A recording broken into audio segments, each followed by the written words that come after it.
Hello વિદ્યાર્થી મિત્રો, તો કેમ છો? મજામાં? તો ટ્રેન યોર બ્રેન ચેનલમાં તમારું સ્વાગત છે. તો આજે આ વિડીયોમાં આપણે GCAS એડમિશન પ્રક્રિયા 2025ની વાત કરીશું. તો સૌપ્રથમ તો GCAS એડમિશન પ્રક્રિયામાં કયા વિદ્યાર્થીનું એડમિશન થઈ શકે છે? તો ધોરણ 12 પછી તમારા જે કોર્સીસ હોય છે, BA, BCom, BSc જેવા વગેરે કોર્સોમાં તમારું એડમિશન થઈ શકે છે. પછી તમારી કોલેજ પૂરી થઈ હોય અને તમારે પોસ્ટ ગ્રેજ્યુએશનમાં જેમ કે MA, MSc, MCom જેવા 100થી વધુ કોર્સોમાં આ પોર્ટલ દ્વારા તમારું એડમિશન થશે.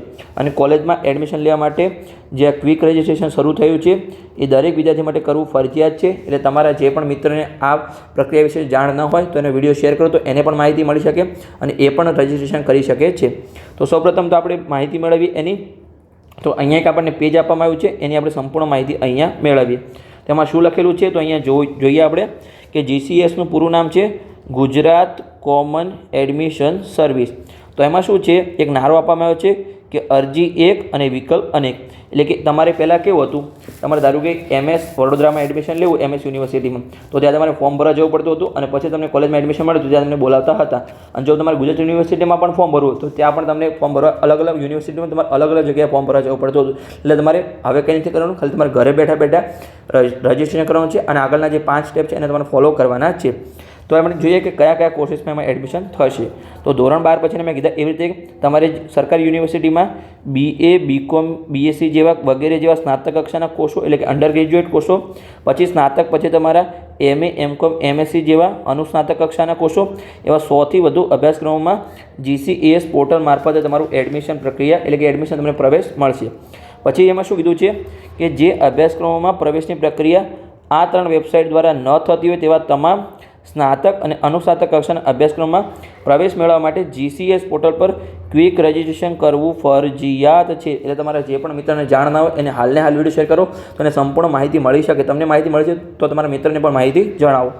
પછી વિદ્યાર્થીએ પોતાની જાતે જ નીચે આપેલ લિંક અથવા QR કોડની મદદથી સરળતાથી ક્વિક રજિસ્ટ્રેશન કરી શકે છે. તો તમને હું આ જ વિડીયોમાં સમજાવું તમારે કેવી રીતે રજિસ્ટ્રેશન કરવાનું છે. તો સંપૂર્ણ તમે વિડીયો પૂર્ણ જોતા રહો. તો આપણે જોઈએ અને જે ક્વિક રજિસ્ટ્રેશન શરૂ થવાની તારીખ છે એ તમારું 25 માર્ચે તમારું રજિસ્ટ્રેશન શરૂ થઈ ગયું છે. તમે હજુ પણ રજિસ્ટ્રેશન ના કર્યું હોય તો આ વિડીયો પૂરો જો અને વિડીયો જોઈને તમારું સંપૂર્ણ રજિસ્ટ્રેશન થઈ જશે. તો ચલો આપણે વેબસાઇટ પર જઈએ અને સંપૂર્ણ રજિસ્ટ્રેશન જોઈએ. હવે આપણે જોઈએ કે રજિસ્ટ્રેશન માટે કયા કયા ડોક્યુમેન્ટ જોશે, પછી રજિસ્ટ્રેશન કેવી રીતે કરવું, રજિસ્ટ્રેશન ફી કેટલી છે, આપણે સંપૂર્ણ માહિતી આપીશું. તો જે ગયા વર્ષે રજિસ્ટ્રેશનની ફી હતી એટલે કે રજિસ્ટ્રેશન કર્યા પછી તમારે કંઈ પણ કરવાનું નથી, હાલ ફી તમારે ભરવા નથી. જ્યારે પણ એની માહિતી આવશે ત્યારે હું ચેનલ પર વિડીયો બનાવી તમને જણાવી દઈશ. એટલે ત્યાં ચેનલને તમે અવશ્ય સબસ્ક્રાઈબ કરો. જે ગયા વર્ષે રજિસ્ટ્રેશનની ફી હતી એ 300 રૂપિયા હતી. આ વર્ષે હજુ કોઈ નક્કી કરવામાં આવ્યું નથી. જ્યારે પણ આવશે ત્યારે આપણે વિડીયો બનાવીને તમને જણાવી દઈશું. તો બસ આપણે વેબસાઇટ પર જોઈને ખાલી આપણે ક્વિક રજિસ્ટ્રેશન કરી લઈએ. સૌપ્રથમ તમારે ગૂગલ ક્રોમમાં જઈને GCAS સર્ચ કરવાનું છે. GCAS સર્ચ કર્યા પછી જે આવું તમારું હોમ પેજ આવશે જેમાં પહેલી લિંક છે જ્યાં લખેલું છે GCAS, ત્યાં તમારે ક્લિક કરવાનું છે. તમે ત્યાં ક્લિક કરશો એટલે તમારે નવું હોમ પેજ ખુલી જશે, એટલે કે એની વેબસાઇટ ખુલી જશે. જો અહીંયા સ્ટુડન્ટ લોગિન લખેલું છે, પણ એ લોગિન તમારે ક્યારે કરવાનું છે, જ્યારે તમે ક્વિક રજિસ્ટ્રેશન કરી લો ત્યારે તમારે આગળની પ્રોસેસ માટે લોગિન કરવાનું છે. અહીંયા સંપૂર્ણ માહિતી આપેલી છે, એના કયા કયા સ્ટેપ છે. તો ટોટલ 5 સ્ટેપ છે.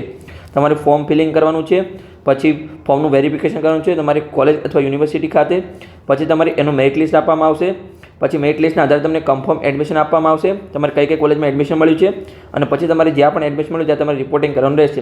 જો અહીંયા એના સ્ટેપ છે, જો પહેલું સ્ટેપ છે કે ફોર્મ ફિલિંગ, એમાં તમારે ક્વિક રજિસ્ટ્રેશન કરવાનું છે, પછી ફી ભરવાની છે, ફિલિંગ બેઝિક ડિટેલ, પછી ફિલિંગ એકેડમિક ડિટેલ અને પછી ચોઇસ ફિલિંગ કરવાનું છે કોલેજ અથવા યુનિવર્સિટીની. પણ હાલ તમારે ખાલી શું કરવાનું છે, ખાલી ક્વિક રજિસ્ટ્રેશન કરવાનું છે. ફી ભરવાની બધી જ માહિતી આગળ પછી તમારી રિઝલ્ટ આવે પછી તમારે થશે. હાલ તમારે કંઈ પણ કરવાનું નથી. જે પણ માહિતી આવશે એવું તમને સંપૂર્ણ આ ચેનલ પર આપતો રહીશ, એટલે તમે ચેનલ અવશ્ય સબસ્ક્રાઈબ કરો. તો ચલો આપણે રજિસ્ટ્રેશન કેવી રીતે કરવાનું છે એ આપણે જોઈ લઈએ. અને તમારે બીજી જે માહિતી જોતી કઈ કઈ યુનિવર્સિટી છે તો અહીંયા દરેક યુનિવર્સિટીના નામ લખેલા છે.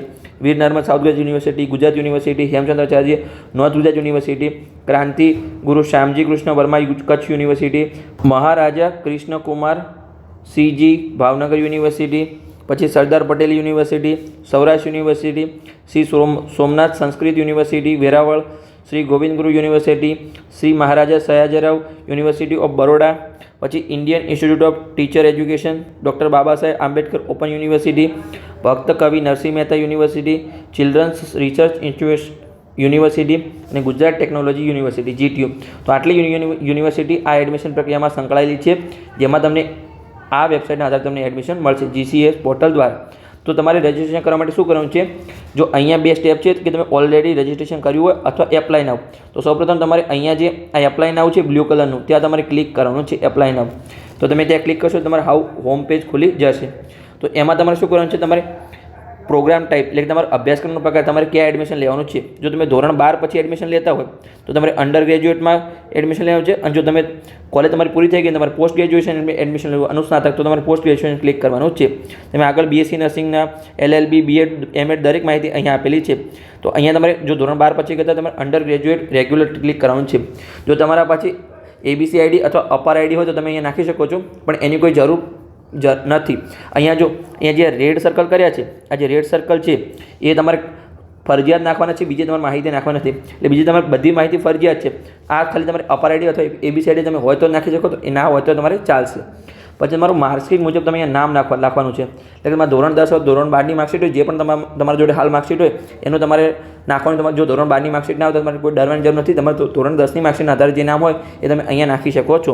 પછી તમારી કેટેગરી એટલે કે તમારે જનરલમાં છો, તમે OBCમાં છો, SC ST EWS તમારી જે પણ કેટેગરી હોય અહીંયા તમારે નાખવાની છે.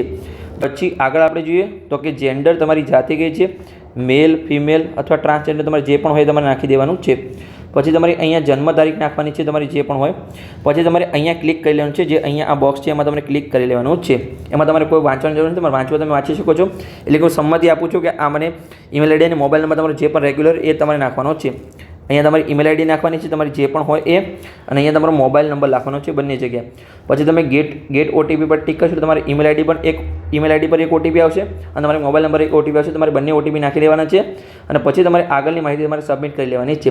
સબમિટ કરશો એટલે તમારા મોબાઈલ નંબર પર આગળ એક યુઝર ID અને પાસવર્ડ આવશે. એ તમારે યુઝર ID અને પાસવર્ડ તમારે કોઈને આપવાનો નથી અને એનો તમારે ખાસ સ્ક્રીનશોટ પાડી લેવાનો છે. એટલે તમારે જે ઈમેલ ID અને મોબાઈલ નંબર છે જે તમારો રેગ્યુલર હોય એ જ નાખવાનો છે, જેના પર તમને આગળની પ્રક્રિયા મેસેજ દ્વારા તમને જણાવવામાં આવશે સંપૂર્ણ પ્રક્રિયા. પછી તમારે અહીંયા તમારે બેક લોગિન પર તમે આવો એટલે તમારે લોગિન આપણે કરવાનું છે, પણ હાલ તમારે કોઈ લોગિન કરવાની કોઈ જરૂર નથી. તમારે શું કરવાનું છે? જો અહીંયા તમારે યુઝર ID આવ્યો હશે એ તમારે યુઝર ID નાખવાનું છે અહીંયા.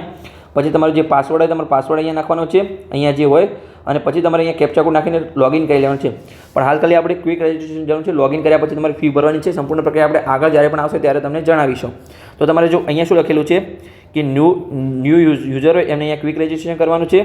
પછી જેને રજિસ્ટ્રેશન કર્યું હોય એને યુઝર ID અને પાસવર્ડ અને કેપ્ચા કોડ નાખી સાઇન ઇન કરી લેવાનું છે. અને તમે પાસવર્ડ ભૂલી ગયા હોય તો તમે પાસવર્ડ ફોરગેટ કરી અને નવો પાસવર્ડ જનરેટ કરી શકો છો. પછી તમારે શું કીધું છે કે જે એપ્લિકન્ટ છે એને ઈમેલ ID અને મોબાઈલ નંબર હોય એ તમારે પરમનન્ટ એ જ નાખવાનો છે, કેમ કે એના રિલેટેડ તમને જે પણ આ વેબસાઇટ રિલેટેડ જે પણ માહિતી છે એ તમારે ઈમેલ ID અથવા મોબાઈલ નંબર પર તમને મેસેજ દ્વારા જાણ કરવામાં આવશે. સંપૂર્ણ સમજી ગયા? એટલે તમારે જે પણ રેગ્યુલર એ તમારે નાખવાનો છે. અને જ્યારે પણ તમારે આગળ પ્રક્રિયા થશે એટલે તમારે કયા ડોક્યુમેન્ટ જોશે તો તમારે પાસપોર્ટ સાઇઝનો ફોટોગ્રાફ અને એપ્લિકેશનની સિગ્નેચર જોશે જેની સાઇઝ છે એમ. પણ હાલ ખાલી તમારે આજે ક્વિક રજિસ્ટ્રેશન મેં શીખવાડ્યું એટલું તમારે કરવાની જરૂર છે, બીજું કોઈ તમારે આગળ કરવાની જરૂર નથી. આગળ જે પણ માહિતી હશે એ ચેનલ પર આપણે આપતા રહીશું. ચેનલને અવશ્ય સબસ્ક્રાઈબ કરો અને તમારા મિત્રોને પણ માહિતી આપો એટલે એમને પણ માહિતી મળતી રહે.